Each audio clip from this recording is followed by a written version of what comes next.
Hello students, आज हम बात करने वाले हैं राजस्थान के अफवाह तंत्र के बारे में।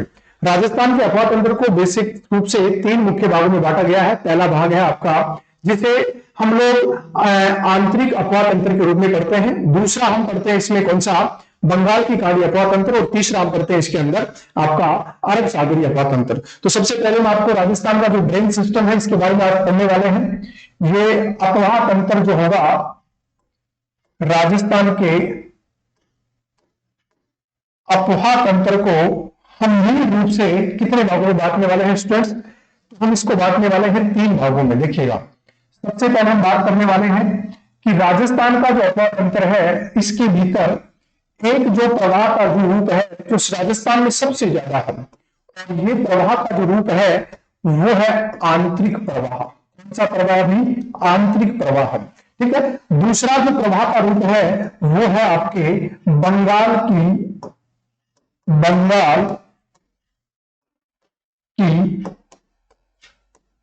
खाड़ी अफवाह, बंगाल की खाड़ी अफवाह।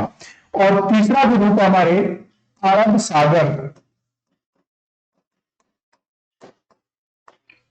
अफवाह। ठीक है। तो इसमें आपसे नदियों का जो क्रम है और किस प्रकार से इसमें परसेंटेज बना हुआ है, तो देखिएगा राजस्थान का तकरीबन 60% भाग, राजस्थान का 60% जलीय भाग जो है वो आंतरिक प्रवाह का है। राजस्थान का 24% जो भाग है ये किसका है? ये 24% भाग आपके आता है बंगाल की खाड़ी अफवाह का। और लगभग जो आपके 16% जो भाग आता है ये आता है अरब सागरीय अफवाह का। कुछ मैं आपको नदियों के नाम बताने वाला हूं, जैसा कि हम यहाँ पे देखते हैं। पहला हम यहाँ पे देखेंगे, देखिएगा सबसे पहले आंतरिक प्रवाह की जो नदियों में मुख्य रूप से हम पढ़ते हैं घग्गर नदी अफवाह तंत्र। कौन सा होगा स्टूडेंट्स?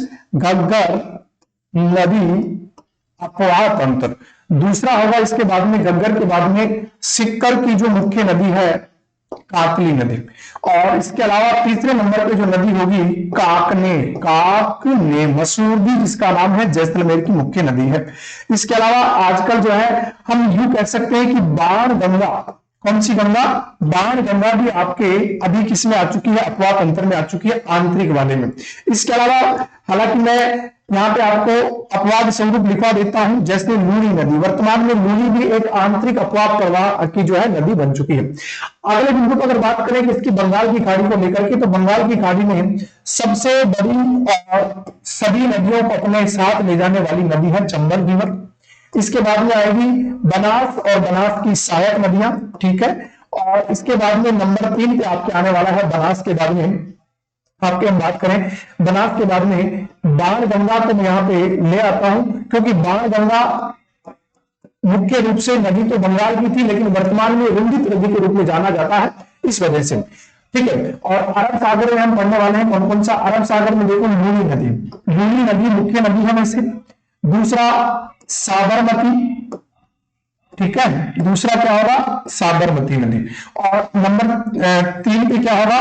माही नदी होगा। कौन सी नदी होगा? माही नदी होगा। और नंबर 4 की अगर बात करें तो सुकली या सीपू जिसे कहते हैं, और एक हम कह सकते हैं पश्चिमी बनास। ओके, चलो जी। तो हमने अफवाह तंत्र को मूल रूप से 3 भागों में डिवाइड कर दिया है, जो आपके सामने मैंने एक डायग्राम में आपको पेश कर दिया है। तत्पश्चात हम एक एक नदी को आज पढ़ने वाले हैं। सबसे पहले मैं आपको नदी पढ़ाने वाला हूं। नदी होगी बंगाल की खाड़ी से स्टार्ट करेंगे हम लोग। तो बंगाल की खाड़ी में चंबल, बनास और बाणगंगा, तो मैं जहां से आज प्रारंभ करने वाला हूं, चलो बात करते हैं पहली नदी की ओर चलते हैं हम लोग। सबसे पहले हम आज पढ़ने वाले स्टूडेंट्स मोस्ट इंपॉर्टेंट रिवर है, और रिवर का नाम होगा बनास नदी। बनास नदी जो तंत्र है ये देखिएगा, बनास नदी का सबसे पहले हम एक जो आंकड़ा लिखेंगे और एक जो डायग्राम बनाएंगे।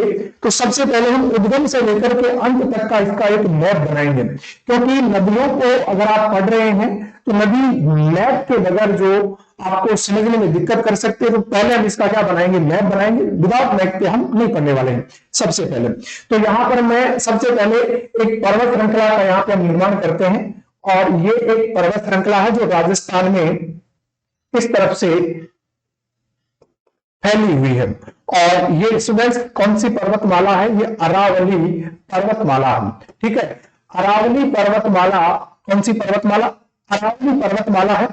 अरावली पर्वतमाला के इसमें, अरावली पर्वतमाला के इस भाग से सबसे पहले हम पढ़ने वाले हैं, देखिएगा, अरावली पर्वतमाला के यहां से हम एक नदी को ओरिजिनेट करते हैं, और ये नदी जिस प्रकार से राजस्थान में प्रवाहित होती है और अंततः ये नदी चंबल में जाके क्या हो जाती है? विलीन हो जाती है। चलो जी, ठीक है। तो इस नदी का मुख्य जो विचार है या इस नदी का मुख्य धारा है वो राजस्थान के कौन से जिलों में है? तो अभी आपको थोड़ा सा इसमें अपडेट पढ़ना पड़ेगा। और अपडेट क्या पढ़ना पड़ेगा तो मैं आपको बता देता हूं आपको क्या अपडेट पढ़ना पड़ेगा। अपडेट सारे स्टूडेंट्स हमें यह पढ़ना पड़ेगा क्योंकि अभी राजस्थान का भूगोल थोड़ा सा बदल चुका है। और क्या बदल चुका है? क्योंकि जिलों की संख्या बढ़ चुकी है। तो सबसे पहले हम इसके उद्गम स्थल को लिखेंगे। सबसे पहले स्टूडेंट्स इसके उद्गम स्थल की बात करें तो देखिएगा, सबसे पहले इसका उद्गम स्थल है वैरों का मठ। कौन सा मठ? वैरों का मठ। वैरों का जो मठ है ये कहां पर पड़ता है? ये पड़ता है खमनोर। खमनोर कहां पड़ता है? खमनोर की पहाड़ियां। तो खमनोर की पहाड़ियां जिला कौन सा लगेगा मेरे भाई? तो जिला लगेगा आपके राजसमंद लगेगा। जिला कौन सा लगेगा? आपके राजसमंद लगने वाला है। यहां से तो इसका क्या हुआ है? ओरिजिनेट हुआ है। जहां से ये पहली बार निकलती है, देखिएगा, जहां से ये पहली बार निकला है इस जगह पे, जहां से ये पहली बार निकला है यहां पर एक डैम बना हुआ है। और यहां पे जो डैम बना हुआ है इस डैम को हम जिस नाम से जानते हैं, तो बताओ भाई कौन सा डैम है? तो यहां पर इस डैम का नाम मैं इधर लिखता हूं, देखिएगा, डैम का नाम है इसका बघेरी का नाका। कौन सा नाका भाई? बघेरी का नाका। बघेरी के नाका से इस नदी का क्या होता है? उद्गम होता है। यानी कि यहां से ये नदी प्रॉपर रूप से कहां पर आती है? जमीनी स्तर पर आती है। इससे पहले पहाड़ियों के बीच में कुंभलगढ़ वाली जो पहाड़ियां हैं वहां पर क्या होती है? प्रवाहित होती है। ठीक है, उसके बाद में खमनौर से निकलने के बाद में इसके ऊपर एक और डैम बना हुआ है। यहाँ पे हम यहाँ बना लेते हैं एक और डैम। चलो जी, एक और डैम हमने बना लिया जी। कौन सा डैम बनाया? चलो जी, बात करते हैं डैम की, बात करते हैं। यहां पर एक और डैम बनाया हमने जिसे राजसमंद की लाइफ लाइन कहा जाता है, और इस डैम का नाम है नंद समंद बांध। कौन सा बांध है भाई? नंद समंद बांध है। नंद समंद बांध से क्या कहा जाता है? जिसे कहा जाता है राजसमंद की जीवन रेखा कहा जाता है।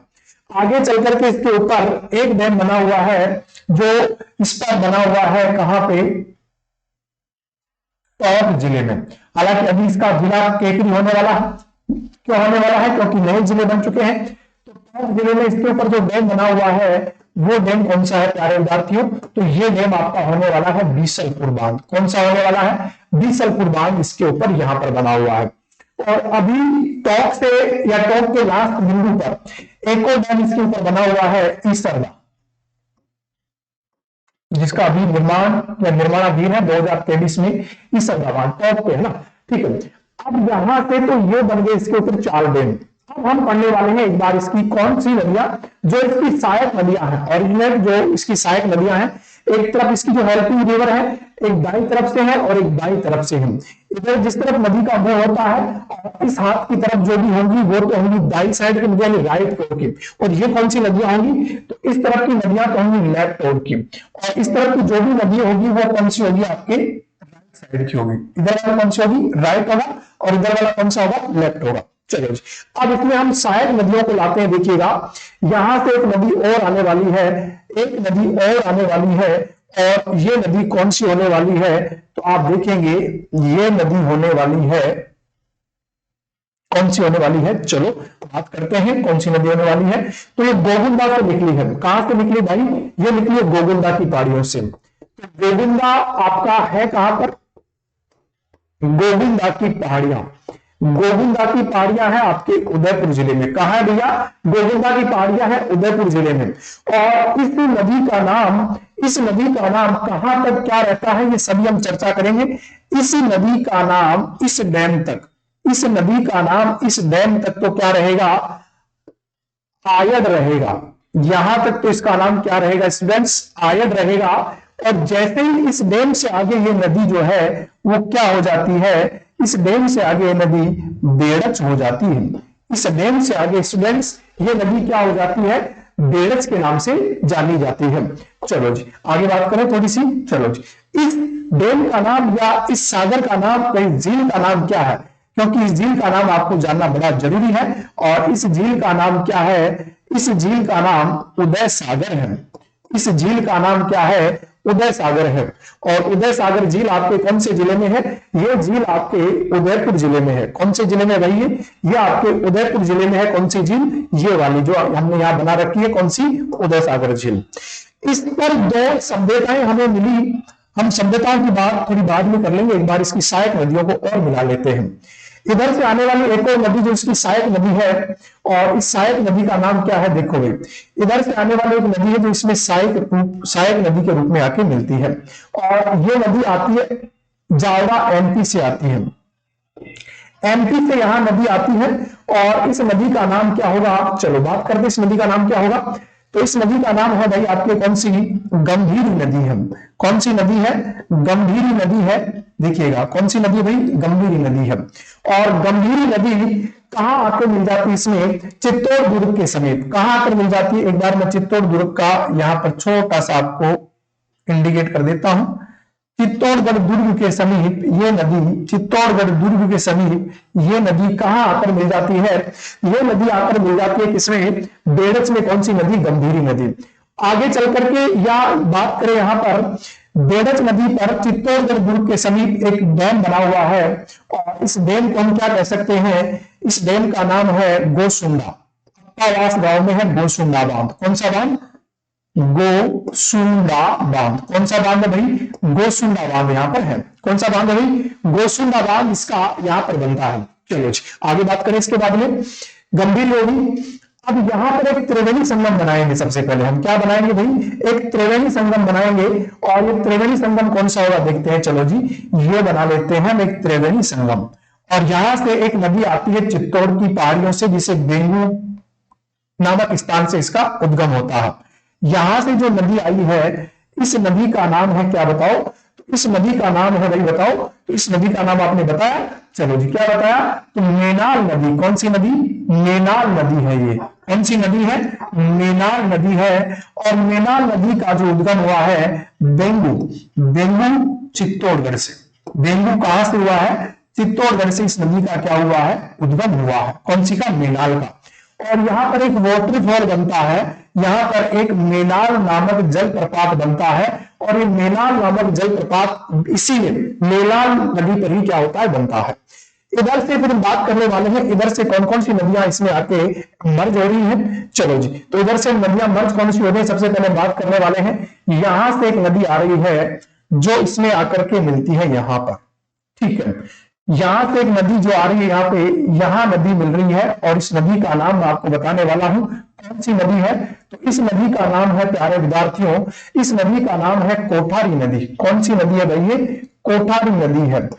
कोठारी नदी का उद्गम जो है वो कहां से हुआ है, कोठारी नदी का उद्गम हुआ है आपके यहां से दिवेर से। कहां से हुआ है, तो मैं इधर लिखता हूं इस उद्गम को। इस उद्गम स्थल का नाम है दिवेर। दिवेर की पहाड़ियां राजसमंद में हैं। दिवेर की पहाड़ियां कहां पर है भाई, दिवेर की पहाड़ियां आपके राजसमंद में है, ठीक है। दिवेर की पहाड़ियां क्या है विद्यार्थियों, राजसमंद में है। और आगे बात करें कोठारी नदी पर, कोठारी नदी पर क्या बना हुआ है, कोठारी नदी पर एक डैम और बना हुआ है। कोठारी नदी पर कौन सा डैम बना हुआ है, तो कोठारी नदी पर प्यारे विद्यार्थियों जो डैम बना हुआ है, इस डैम का नाम है कौन सा बांध, मेजा बांध। कौन सा बांध, मेजा बांध बना हुआ है, जिसे भीलवाड़ा की क्या कहा जाता है, लाइफ लाइन कहा जाता है। ये मांडलगढ़ के समीप, कहां पर, यह मांडलगढ़ के समीप किसमें मिल जाती है, ये मांडलगढ़ के समीप बनास में आकर के क्या हो जाती है, मिल जाती है। और यहां पर मैंने आपको बताया नहीं, यहां पे ध्यान रखना त्रिवेणी संगम। ये त्रिवेणी संगम कहां पर है, मैं भी आपको ये इंडिकेट करा देता हूं, बिगोद में है। और ये बिगोद कहां पड़ता है, भीलवाड़ा में पड़ता है। बिगोद बी4 समझना, भीलवाड़ा। और मांडलगढ़ भी कहां पड़ता है, बी4 भीलवाड़ा। तो ठीक है, यहां पर ये क्या बना हुआ है, मांडलगढ़ बिगोद भीलवाड़ा में बना हुआ है, ठीक है। और यहां पर एक छोटा सा डैम और एक छोटी सी जगह है जिसका नाम है मेवाड़ का हरिद्वार। और मेवाड़ का हरिद्वार जो है वो कौन सा है, तो अगर आपने पढ़ा हो मार्ककुंडिया, मार्ककुंडिया जो है जिसे हम कहते हैं क्या, मेवाड़ का हरिद्वार, जो शेख सावलिया मंदिर के क्या है समीप बना हुआ है। ठीक है, यहां तो कोई दिक्कत, यहां तो कोई दिक्कत नहीं होनी चाहिए। चलो यहां से एक और नदी का हम उद्गम करते हैं, कहां से करेंगे एक और नदी का उद्गम, चलो यहां से एक और नदी का उद्गम करते हैं, यहां से एक और नदी का उद्गम करते हैं, और ये नदी इसमें बीसलपुर से पहले राजमहल टोक में आकर के क्या हो जाती है, मिल जाती है।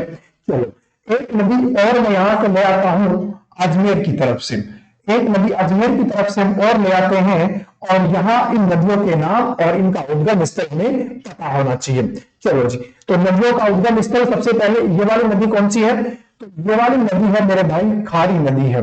कौन सी नदी है, ये वाली नदी जो है आपकी कौन सी नदी है, खारी नदी है। अब खारी नदी का आपको गुरु जी उद्गम तो बताया नहीं आपने, चलो जी हम आपको इसका उद्गम बताएंगे। इसका उद्गम होता है कहां से, बिजराल से। कहां से होता है, बिजराल गांव की पहाड़ियों से होता है। और बिजराल गांव की जो पहाड़ियां हैं, बिजराल की पहाड़ियां ये भी राजसमंद में है। कहां पर है मेरे भाई, ये भी आपके कहां पर है, राजसमंद में है। बिजराल की पहाड़ियां आपके कहां पर है, राजसमंद में है। ठीक है, अब ये वाली जो नदी है वो कौन सी है, तो ये वाली नदी हो जाएगी आपके खारी, और ये वाली हो जाएगी डाई नदी। ये डाई जो नदी है ये कहां से निकली है, तो मेरे भाई ये डाई नदी जो है वो अजमेर से निकली है। कहां से निकली है, अजमेर से निकली है। कहां से निकली है, अजमेर से निकली है। दूसरा, इसके बाद में इसके ऊपर एक तीसरा जो, या दूसरा त्रिवेणी संगम एक बार यहां पे लिख देता हूं आपको, राजमहल टॉक। कहां पर, राजमहल जो है बीसलपुर बाग, राजमहल टॉप। अभी जिला चेंज हो गया है क्योंकि ये केकड़ी की तरफ आ गया है, और दूसरा क्योंकि मालपुरा जब जिला बनेगा तो हो सकता है टोडा रायसीन मालपुरा में ऐड हो जाए, तभी ये संशय का विषय बना हुआ है ना। अभी आएगा नोटिफिकेशन तो हम इसमें और करेक्शन कर लेंगे। तो ये पहला त्रिवेणी संगम है भीलवाड़ा में, दूसरा त्रिवेणी संगम है राजमहल टॉप में। चलो जी, दो बना लिए। अब बनाते हैं तीसरा त्रिवेणी संगम देवधाम जोधपुरिया में। कहां बनाएंगे, देवधाम जोधपुरिया में बनाएंगे, टॉप जिले में बनाने वाले हैं। यहां पर तीसरा त्रिवेणी संगम बनाएंगे, और कौन सी नदी यहां से आ रही है ये भी हम देख लेते हैं। चलो जी, नदी आपकी आ रही है इस तरफ से जिसका नाम है मानसी, किशनगढ़ अजमेर से आ रही है। एक नदी आ रही है जयपुर जिले से चौमू की पहाड़ियों से, और चौमू की पहाड़ियों से जो नदी आ रही है उसका नाम क्या है, हम सभी के नामों के बारे में भी चर्चा कर लेते हैं। चलो करते हैं चर्चा। सबसे पहले ये वाली जो नदी है, ये वाली नदी है मानसी नदी। कौन सी है भाई, ये वाली जो नदी है वो कौन सी है, ये वाली नदी तो कौन सी हो जाएगी, मानसी नदी। किशनगढ़ अजमेर से निकलती है, मैंने यहाँ पे लिख दिया है अजमेर। कहां से निकलती है, अजमेर से निकलती है। और ये वाली नदी कौन सी है, मानसी के बाद में ये वाली नदी है बांडी नदी। कौन सी नदी लिख रहा हूं मैं यहाँ पे, ध्यान रखना, बांडी नदी है।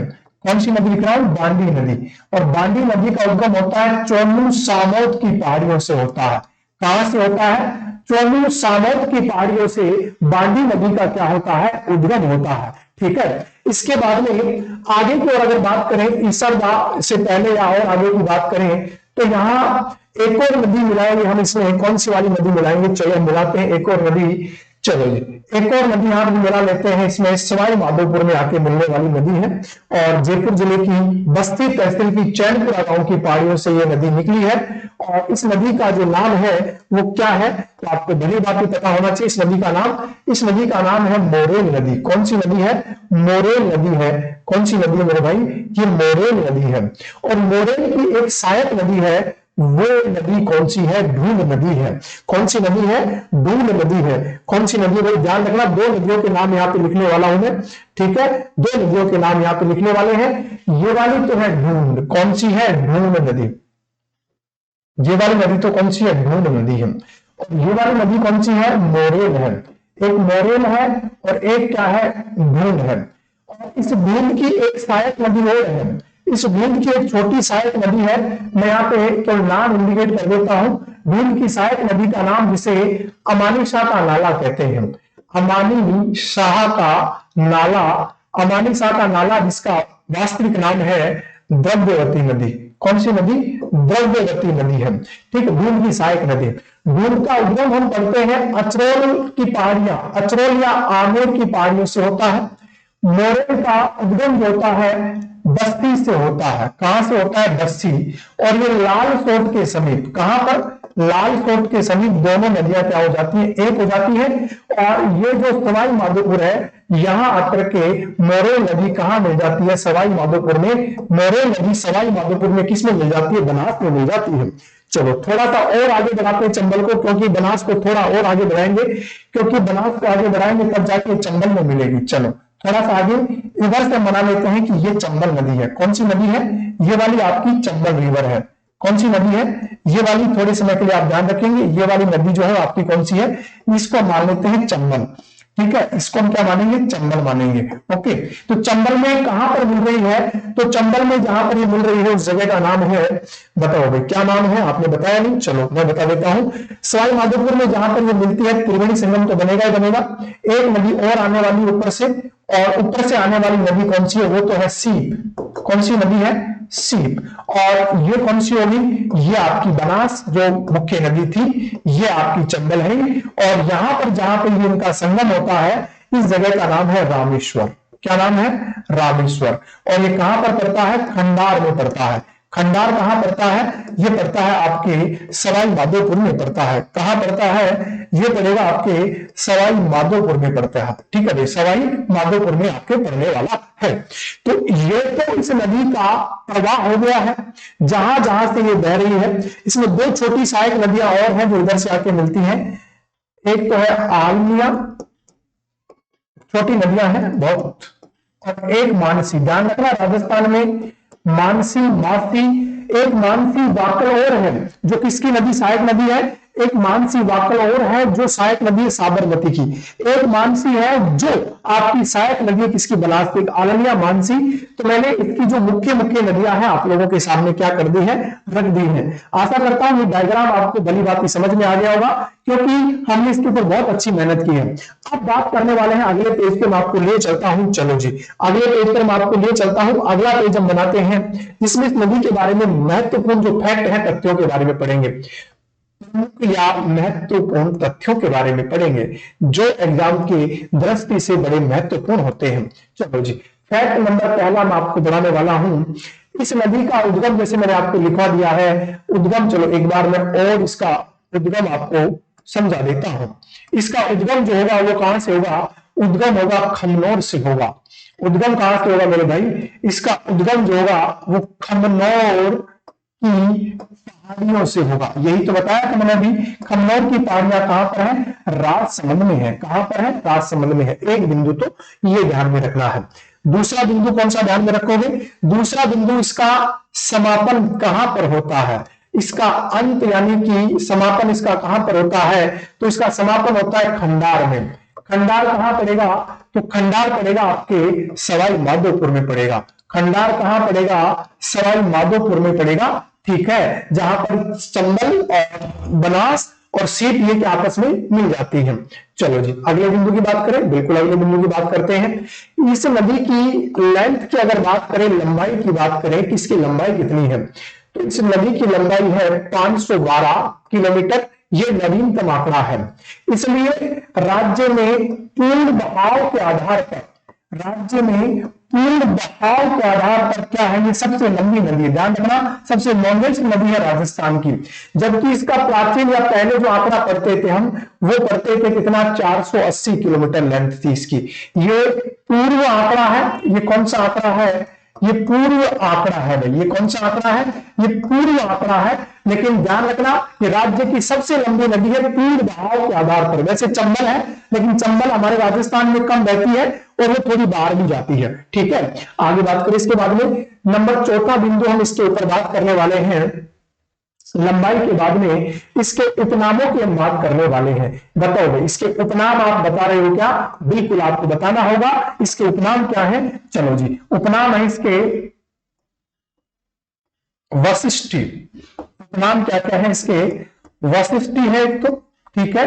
एक क्या है? वन की आस्था है। वन की आस्था है।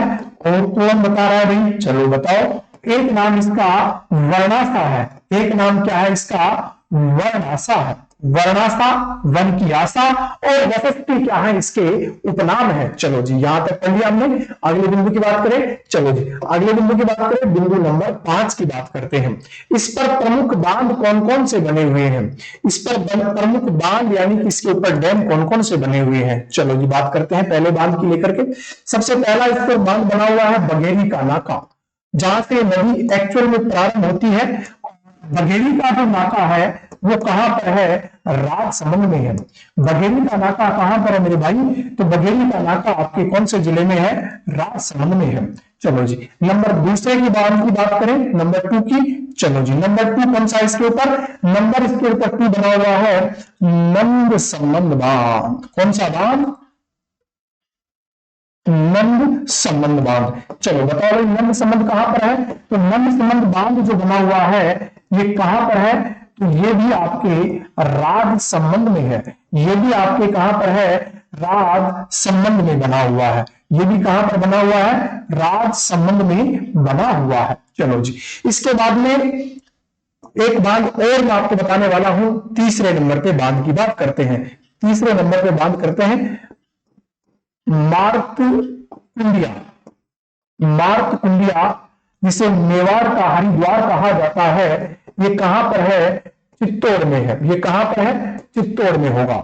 इसके अलावा चौथा जो बांध बना हुआ है बीसलपुर बांध बना हुआ है। चौथा बांध कौन सा बना हुआ है, बीसलपुर बांध बना हुआ है। और बीसलपुर बांध आपके कौन सी स्थान पर बना हुआ है, तो ये बना हुआ है टॉप में। लेकिन अभी आप मालपुरा और केकड़ी को भी ऐड कर सकते हैं, क्योंकि भैया नया परिवर्तन यहाँ पे आपको देखने को मिला है। चलो जी ओके, अगली बात करेंगे नंबर 5 के ऊपर। नंबर 5 में हम क्या पढ़ने वाले हैं, ईसरदा बांध। नंबर 5 पे हम पढ़ने वाले हैं ईसरदा बांध। कौन सा बांध, ईसरदा बांध। और ईसरदा बांध कहां पर बन रहा है मेरे भाई, तो ईसरदा बांध आपके बन रहा है कहां पर, टॉप जिले में बन रहा है।